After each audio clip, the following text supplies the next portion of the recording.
નમસ્કાર, આપ જોઈ રહ્યા છો સીએનસીસી ગુજરાત। સિદ્ધપુરમાંથી મહારુદ્ર પ્રસંગે ઓમકારેશ્વરથી લાવેલા શિવલિંગનું પૂજન કરવામાં આવશે। ઐતિહાસિક ધાર્મિક વેદકાલીન પુરાણ પ્રસિદ્ધ વિશ્વમાં એકમાત્ર માતૃગયા તીર્થ તરીકે પ્રખ્યાત શ્રી સ્થળ સિદ્ધપુર મુકામે હજારો વર્ષ પ્રાચીન પૌરાણિક અરવડેશ્વર મહાદેવનું શિવાલય નાથ સંપ્રદાયની જગ્યામાં આવેલું છે, જે મંદિરના જીર્ણોદ્ધાર કરી નવીન ભવ્ય શિવ મંદિર બનાવવામાં આવ્યું છે, જેની પ્રાણ પ્રતિષ્ઠા મહોત્સવ મહાવદ 11 તારીખ 6/3/2024 થી મહાવદ અમાસ 10/3/2024 સુધી રાખવામાં આવ્યો છે અને અતિ મહારુદ્ર ભવ્ય આયોજન કરવામાં આવ્યું છે। આ પ્રસંગે નર્મદા નદી, જે શિવ પાર્વતીની પુત્રી તરીકે ઓળખાય છે, જે અમરકંટકથી નીકળે છે, જે નદીમાં કંકર એટલા શંકર છે, કહેવાય છે કે આ નર્મદા નદીમાં આવેલા પથ્થર નર્મદેશ્વર મહાદેવ તરીકે ઓળખાય છે। આ અતિરુદ્ર મહોત્સવમાં મંદિર ટ્રસ્ટ અને કમિટી દ્વારા 200 થી વધારે નર્મદા નદીમાંથી નીકળેલ શિવલિંગની પૂજા કરવામાં આવશે, જે શિવલિંગ ઓમકારેશ્વરથી લાવવામાં આવ્યા છે અને પૂજા અને પ્રતિષ્ઠા કર્યા પછી આ ચલિત શિવલિંગ તમે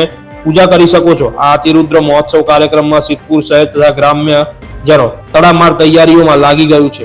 જે લોકો સ્વયંસેવકો તરીકે સ્વેચ્છાએ જોડાવા માંગતા હોય તે વિક્રમભાઈ ગુરુજી અને કપિલભાઈ દવે ભાગવત કથાકારનો સંપર્ક કરો। રિપોર્ટર ધ્રુવ કુમાર દવે, સિદ્ધપુર।